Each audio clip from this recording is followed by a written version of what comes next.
Okay. All right, welcome, Amy. Hi, Michelle. Thanks for having me. So we were supposed to be on live and we're still trying, but for some reason, it's just giving us problems. So we're just going to go ahead and do this. So as you guys know, I love Amy. She's amazing, Yeah. amazing expert in the fertility world, and I'm so excited to have you. So welcome on. Oh, can you Thank hear you so me? much. I'm excited to be here. Yeah, I can hear you. There was a hiccup, Okay, but I a can hear you little now. delay. Yeah. So, Mhm. let's talk about actually such an important topic, and I see it all the time in my office. Women go to the doctor's office, they get their labs, they get a poor report card according to the doctor, and they're distraught because they think, okay, I get this. My FSH is really high. My AMH is like super low. Does this mean that I can't get pregnant?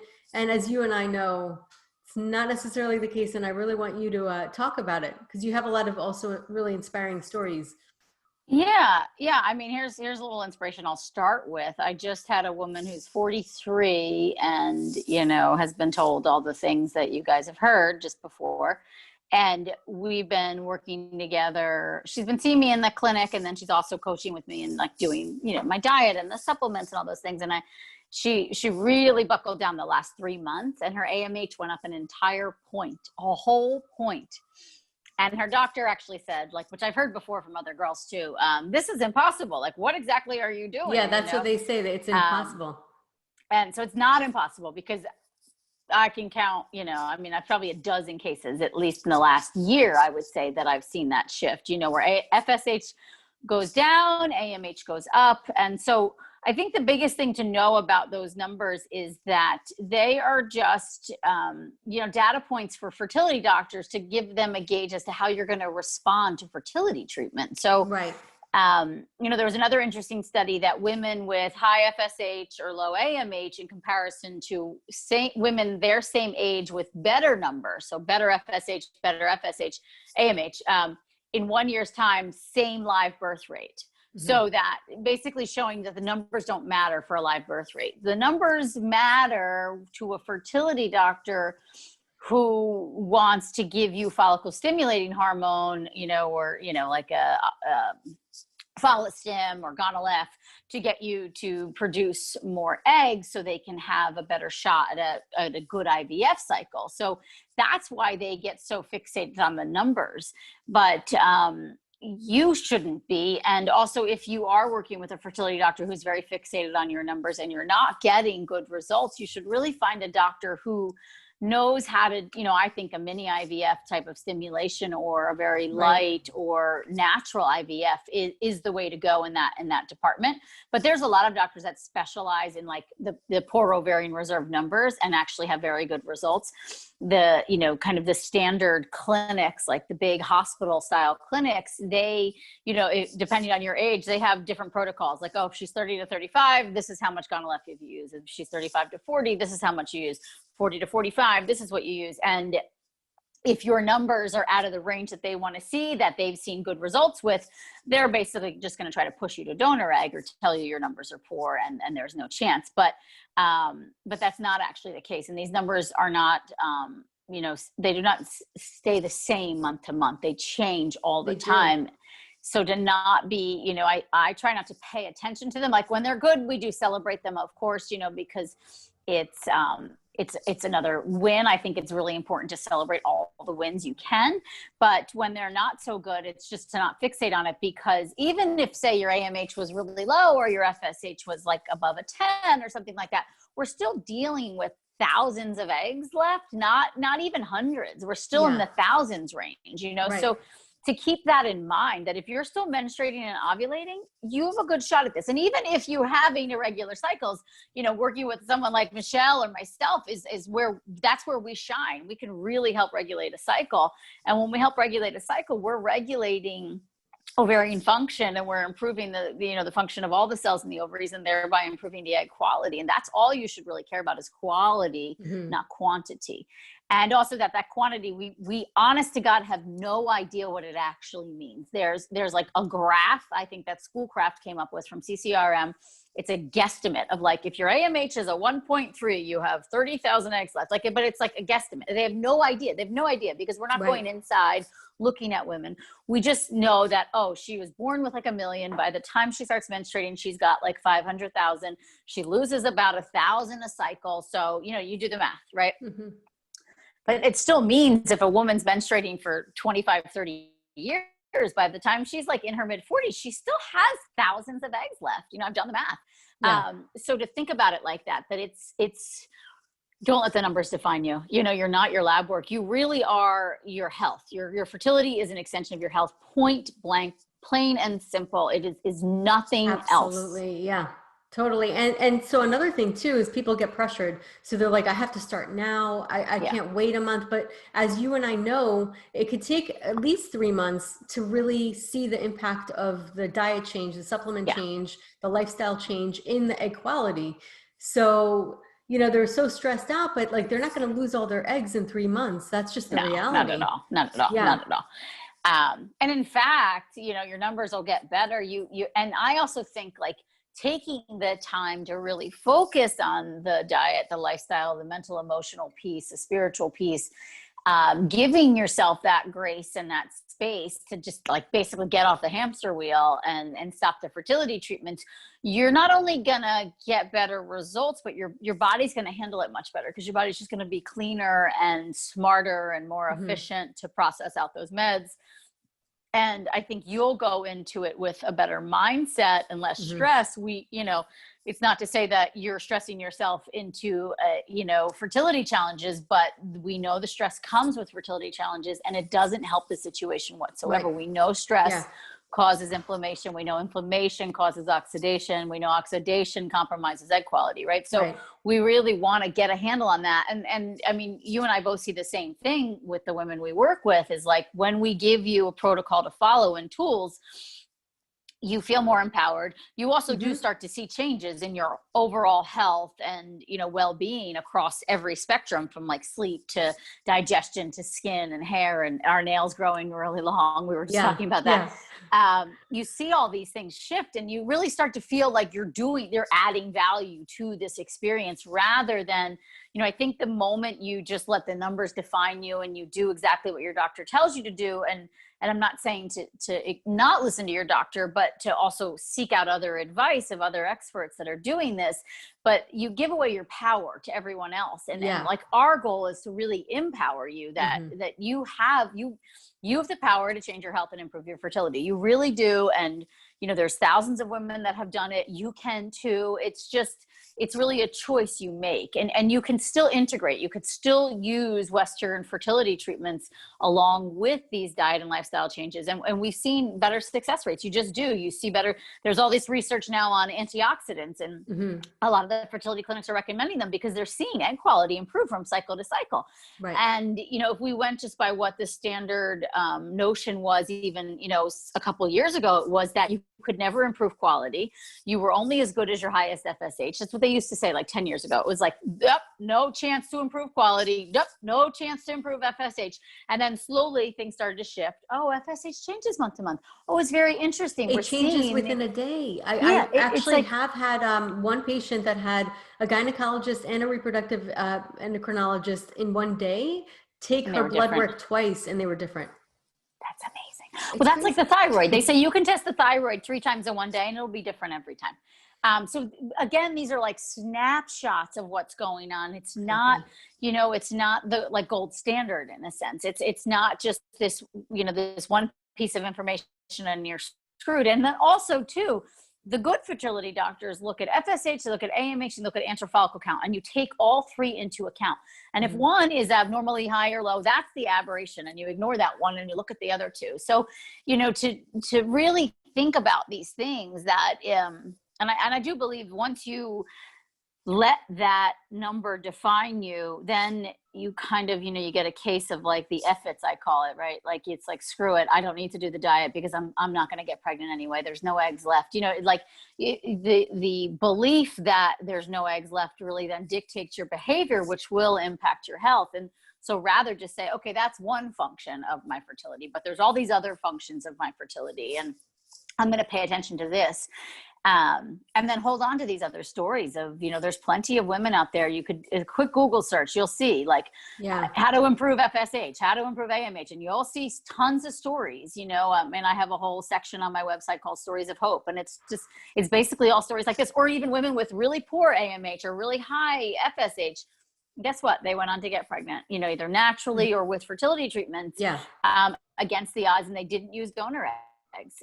And if you use donor eggs, that's okay too. It's like, I think it's with wherever you're at, but to really not give your power away to these numbers.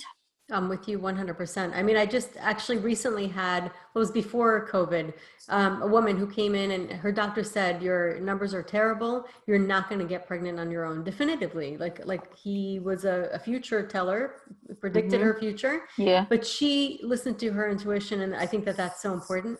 And she 100%. Said, no, I'm not gonna like buy this. This isn't. And the same thing with Jasmine. I don't know if you've heard of her story. Jasmine Katakaran. She was told, she's somebody who I just had on my podcast, and she was told that she had less than 1% chance of getting pregnant with her own eggs. To be told that, and then within 3 months was pregnant because she went to another doctor. So that's it could really. Well, that's it too. Everything. Like if your doctor is disempowering you, and your doctor could be your acupuncturist. I've had clients come to me and they're working with an acupuncturist. Yeah. No names to be named. And they're like, oh, you're too old. It's never going to work. Guess what? Drop the person. Like you need to find the team of people who believe in you, or at least are going to give you a shot. Yeah. And, or at least support you on what you want to do. And so, to keep that in mind too, like you want to be surrounded by cheerleaders. And I think you also compartmentalize of like Michelle might be your girl for believing in optimism and hope and supplements and diet. And then your RE is your person who's going to do the IVF because they're really skilled at that, but don't expect your RE to say, yeah, you can totally improve your egg quality. Like, absolutely. I believe your AMH will get better. Like you don't need your RE to do that. You just need someone on your team that is supportive and believes in this possibility for you.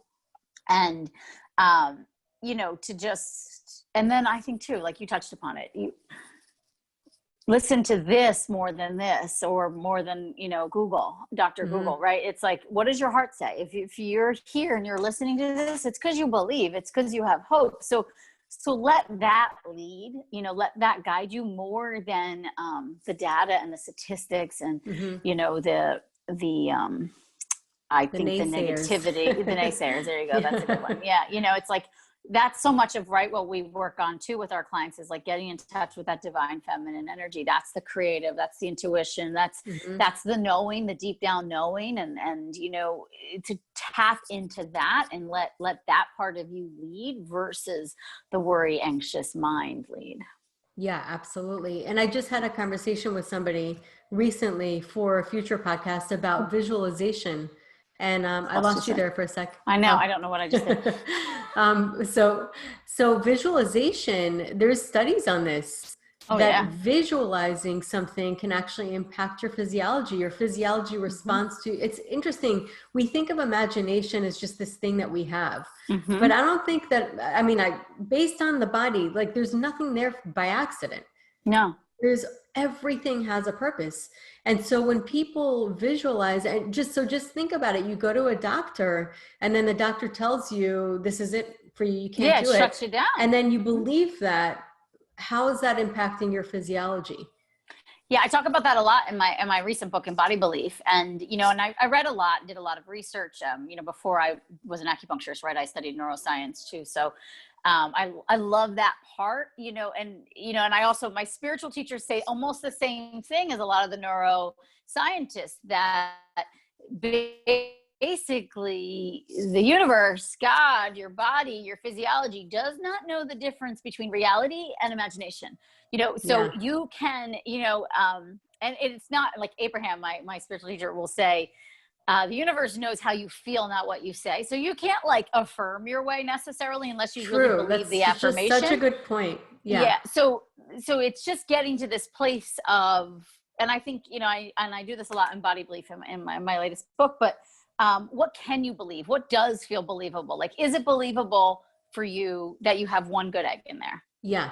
A lot of girls can say that. Yeah, I actually think I have like 5 good eggs in there. Okay.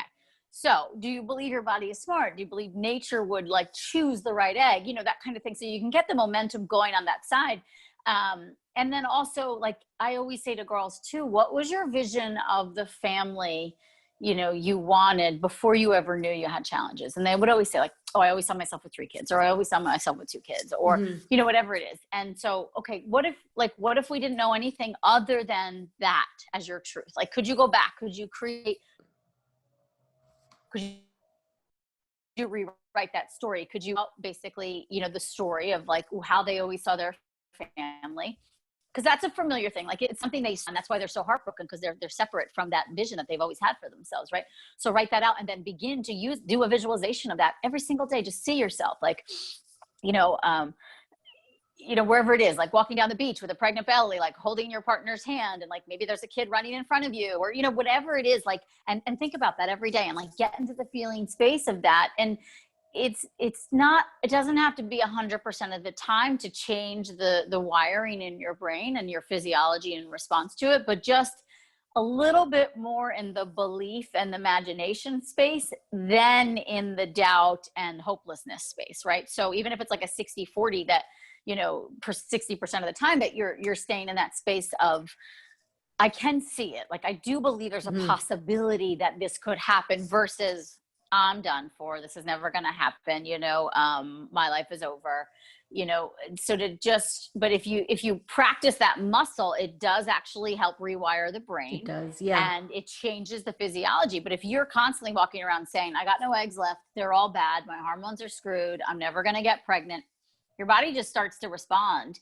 And then also your behavior responds to that too. So then it just is like, well, screw it. I'm just going to eat whatever the hell I want because I don't really care about my egg quality anymore. And I'm not going to take these supplements anymore because there's no point. Nothing's going to work for me.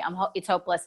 Versus I actually believe in the possibility. So I'm going to show up as the best version of myself and I'm going to remain prepared, you know, right? So it is about that preparedness because you believe in the possibility. And then the possibility, I do think, is like the divine timing. You have to trust in that. Just like, you met the right partner when you did, and you broke up with the person before, and thank God you did, you know, like whatever, like, or the job, like there's all these things that we look back and we're like, oh my goodness, I dodged a bullet there. Right. You know, so just to like, there's that trust piece too, that has to come in. But if you can, I agree, like the imagination pieces is really important. And that like, feeling good about how you show up for yourself. I really think that translates to like a calmer nervous system, you know, less inflammation in the body, and just this thing of like,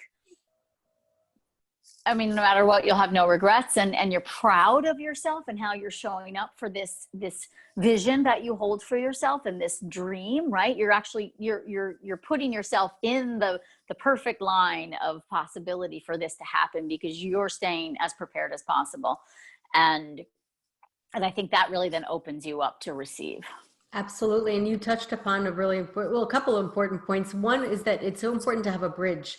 If you jump to something that's so unrealistic, it's going to be hard for your mind to grasp onto it. Yeah.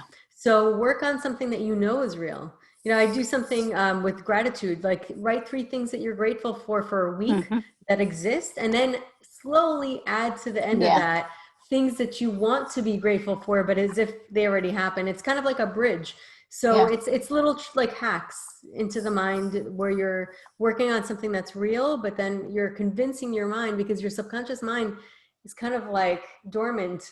So you want to get in there.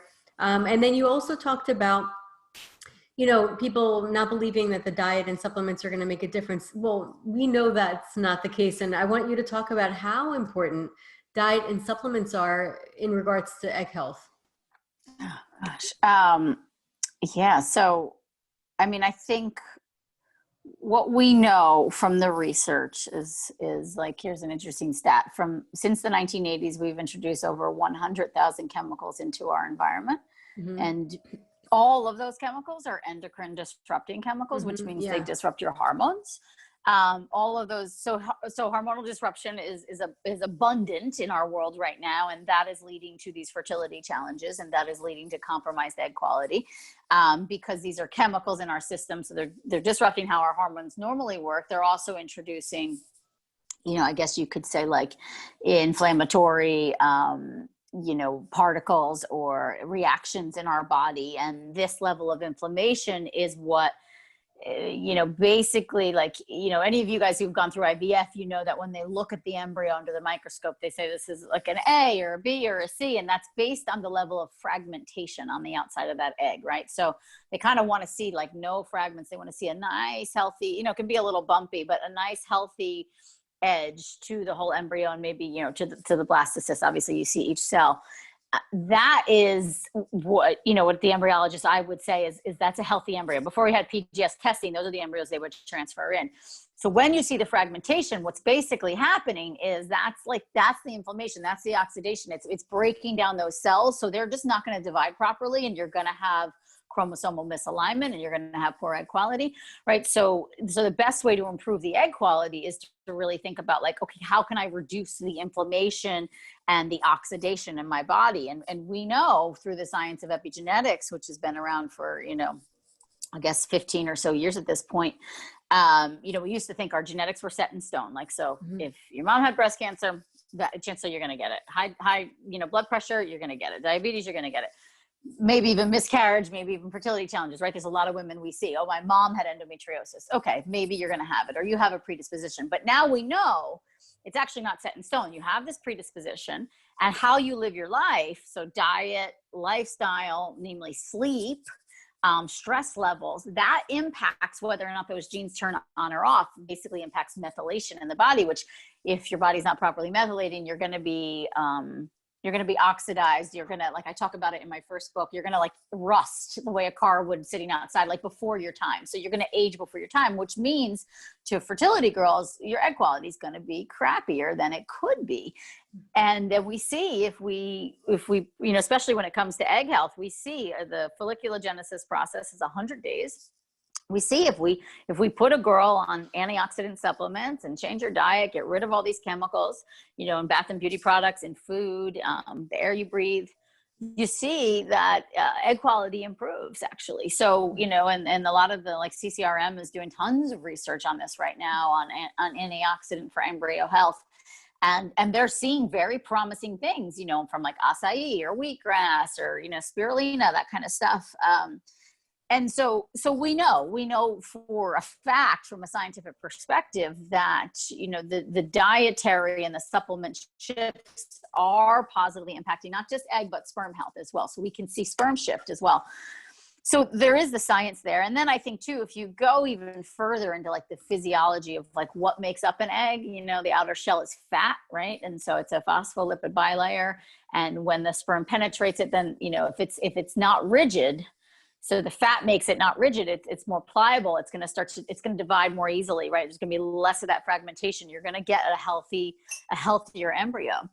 So we think about, okay, what makes up, the structure of this egg or the structure of most cells in our body. And it's like, we need good quality fats. We need good quality protein. We need, lots of water, right? We need and these antioxidants that help the mitochondria function. And so if you just kind of break it down into this real basic scientific experiment, like, okay, what does the body need to function optimally? It is this clean diet, and it is these supplements and things that we can support mitochondrial function, right? That's kind of where all the research is right now.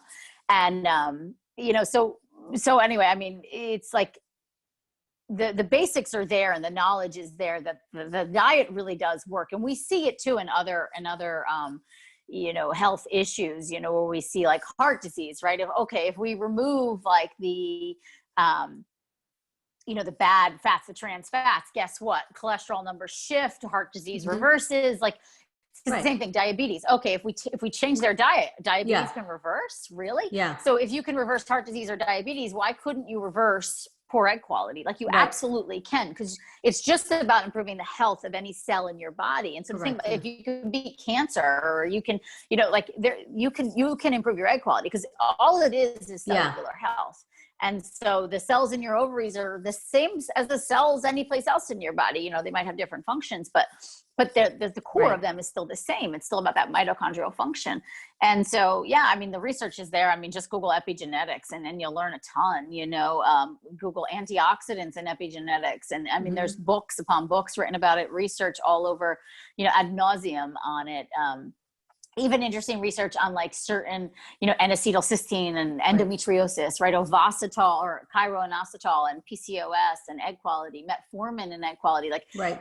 There's just so many things that we're seeing now that are actually improving egg health. Whereas, again, 10 years ago, we were told that wasn't an option. And so I can't wait to see what the next 10 years look like. Right. Exactly. That's exactly it. Because if 10 years ago, they didn't know what we know now, imagine what they're going to know later. We didn't have AMH 10 years ago. We didn't have PGS testing 10 years ago. We didn't have AMH 10 years ago.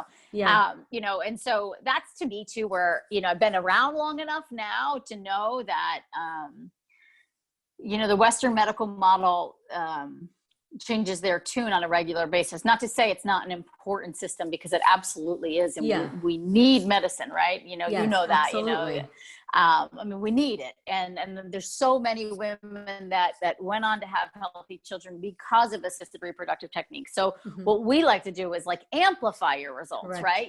Or give you the option. Okay, but you could also try this naturally and take a break from fertility treatments too. But these are things that have been scientifically proven to absolutely improve not just egg quality, but the quality of your uterine lining, the quality of your ovarian function, all your hormones in your body, your thyroid function, like all the things get better when you treat your body better. Yeah, absolutely. And the bottom line is, and really what we believe as TCM practitioners, is that our bodies are self-healing. That's they know what to do. And it's you just got to properly support it. Exactly. So if you're constantly uphill battle, battling your life, toxins, all kinds of assaults, digestive assaults, not sleeping, of course it's going to make it hard for your body to get to that place. So what Aimee is talking about is actually harnessing that by giving the body what it needs, removing the things that are not necessary, and the body does its thing. It's the most amazing thing. That's it. And it's like, right, in Chinese medicine, we say a woman who lives in accordance with the Tao, as in Tao, the Tao Te Ching, she can get pregnant until the age of 49. That's like what we see. So I know, I love it too. And so in accordance with the Tao means, you're sleeping 8 hours every night. Right. You're living in accordance with the seasons. You're eating nutrient dense food that is local to you. You're avoiding toxins. You're managing your stress. You're not burning the candle at both ends, right? All these things. You're preserving your essence and your chi. That's right. And acupuncture is helping move things along in your body. The flow is moving. You're expressing your emotions. Like I talk about that in my book. Yes, you can get pregnant. What does it look like to live in accordance with the Tao? And then we all have stories. We all know somebody who had like a pregnancy in her mid to late 40s, that kind of thing. We all have those stories. I mean, we're seeing them more and more because women are trying later, but everybody has a grandmother that had like an accidental baby in her mid to late 40s. I feel like, I think we all kind of do. No, you hear stuff like that all the time. Yeah. So it's just like, okay, so it is possible. Absolutely. Are there, potential for more heartaches as you get older? Sure. Do things decline? 100%, but not at the rate that we're told, right? Yeah. So I think it's more at like a 10 to 15% versus like a 40%, 50%, 60% drop off, like which some of the doctors talk about. It's like you're 35 and then boom, you're screwed. Yeah. It's like, okay, you're 60%. And then you're geriatric, which is just the craziest term to use for a geriatric pregnancy. When I was pregnant with my son, I was 40. I got pregnant at 40. And I gave birth 2 days before my 41st birthday. And towards the end, I was in the practice. And, I had my doctors that I liked in the practice. They had, it was a pretty progressive practice. But one of the doctors was pretty old school. And so I had to meet with all of them at the end, because you don't know who you're going to deliver with. And so I have a meeting with this one doctor.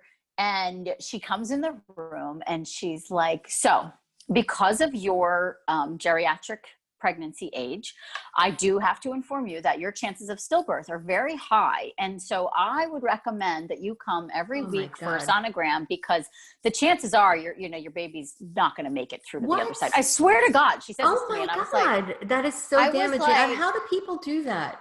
I was just like, I'm sorry. I was like, thank you so much for this. I always do this, like, you get more bees with honey kind of thing. I'm like, thank you so much for that information.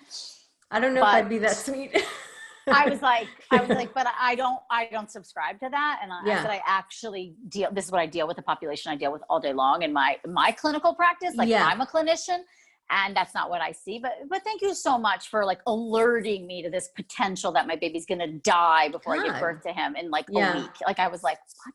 Yeah. It was horrible. I mean, I reported her to the practice, and I don't think she's there anymore, but it was a terrible way to approach it. But even like when I had my, my scans and everything was healthy, it was like, I remember the doctor, she was like, well, this is very surprising, but you are having a very healthy pregnancy at your advanced maternal age. There you go. So there's such a perfect 40. example of what's out there. Yeah. And so you have to be careful, and you also have to prepare yourself. Like, okay, I'm going to walk into this office, and this is probably what they're going to, on some level, they're going to have to remind me of my age, and they're going to have to remind me of my FSH and my AMH. But what do I truly believe? So it's almost like check yourself before you go in and like, such a good point. Yourself, oh my right? God, totally. Empower yourself and be your advocate. Yeah. And there is information out there on all sides of the coin. And, but I do think it's up to you what you subscribe to. It's also up to you how you treat your body and how you nourish yourself on every level. And that does, at least clinically, right, from what we've both seen, it does really impact the physiology that we see. Like we see embryo or egg and sperm health improve. We see fertility numbers improve. So we have very strong, solid evidence to believe that what we recommend works. Yes. And one thing too, I just want to mention is the Tao really means the way. I love it. It's the way. It's the golden path. And it basically, I believe that we know when we're being good, and we know when we're going out of that way. We know. Yeah. And that's it. So listen to yourself. And like Abraham, like, this is where I love all these overlaps. She says, if you eat something and feel really bad about it, it's a lot worse for you than if you eat something and feel really good about it. That's so like true. if you're going to go off the diet, or you're going to have like the coffee you shouldn't have, which I don't agree with, just a certain style coffee you should have and how you drink it, or the alcohol or the cake or the ice cream or all the things, love every second of it. You know what I mean? Instead of like good vibes. Instead of, I'm never going to get pregnant if I eat that, it's a very different relationship. But also like for me, I look at certain foods and I'm like, I have a joke, like I love pizza doesn't love me, so like if I eat it, I feel my like mom says that with chocolate. It's just like, so it's just like, I've figured that out for my body.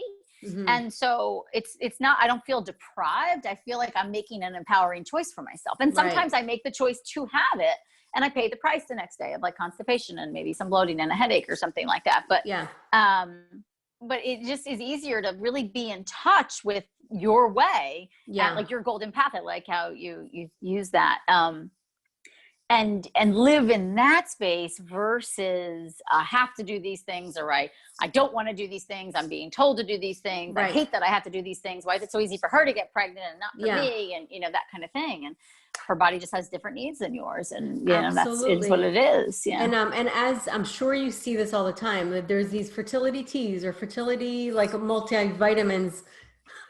Let's talk about that too, because people see that and they say, okay, like this is going to get me pregnant. I get this fertility. One of them has melatonin in them, and they're given it by a doctor, not being told that it's going to make them drowsy, like 3 milligrams before they're driving during the day. And it has folic acid. Tired. I'm like, I can't stand folic acid.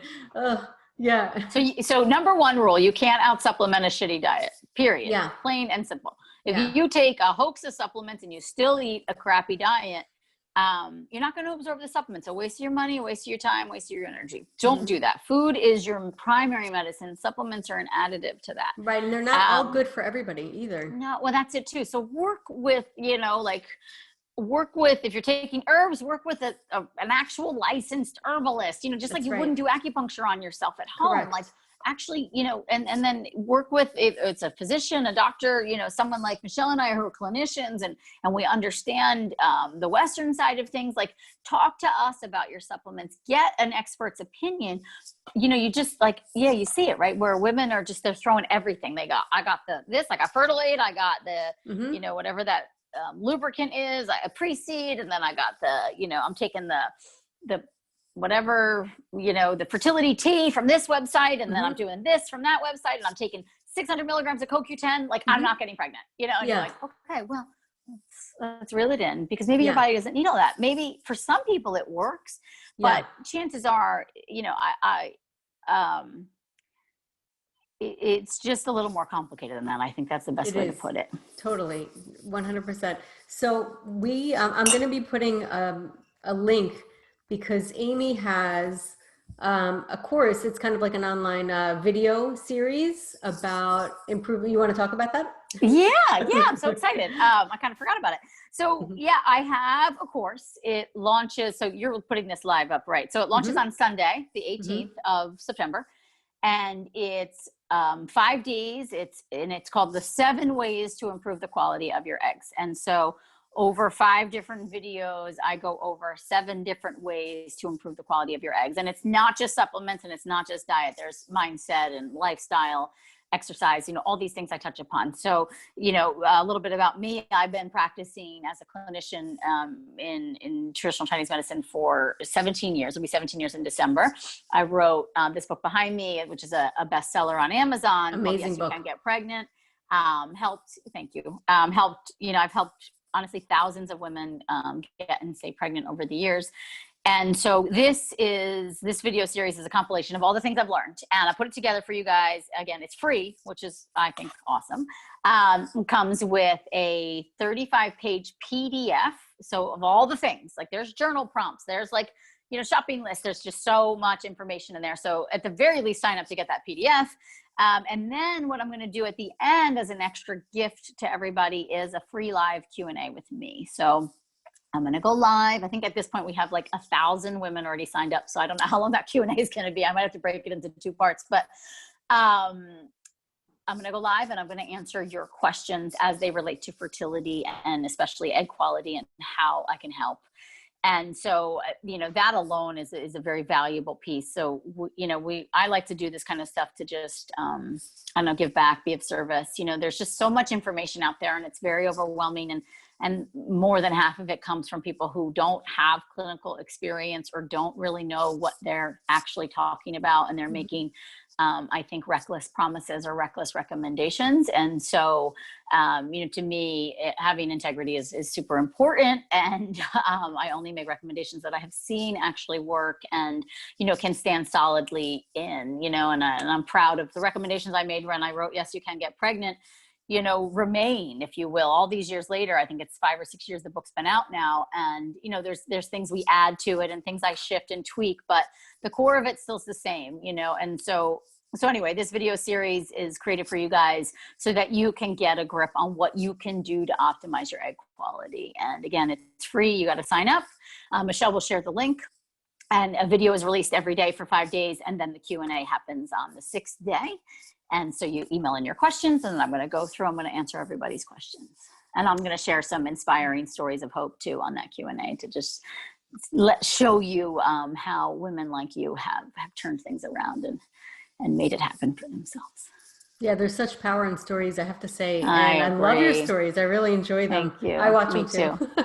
I love them. It's so fun for me to tell them again too, because I get all emotional and I remember, you remember it, or you go through. When I go through the emails and it's like, and they email and they're like the positive pregnancy test, or then the baby's born. It's just they're beautiful stories. So thank you. I love them too. Yeah, absolutely. Because a lot of people go through it, and a lot of people are going through it right now and losing hope. And then when they hear the stories and see that they can relate. Actually happen, yeah, it gives definitely a lot of inspiration. So Aimee, thank you so much. Thank you so much, really Michelle. admire you. I admire your work, and I admire you not only as a clinician and a practitioner, but also as a human being. So thank you so much for coming on. I appreciate that. Thank you so much. And to all you guys, hang in there. Just stay more in this space than up here. Okay. Yes. Good advice. All right. Thank you so much, love.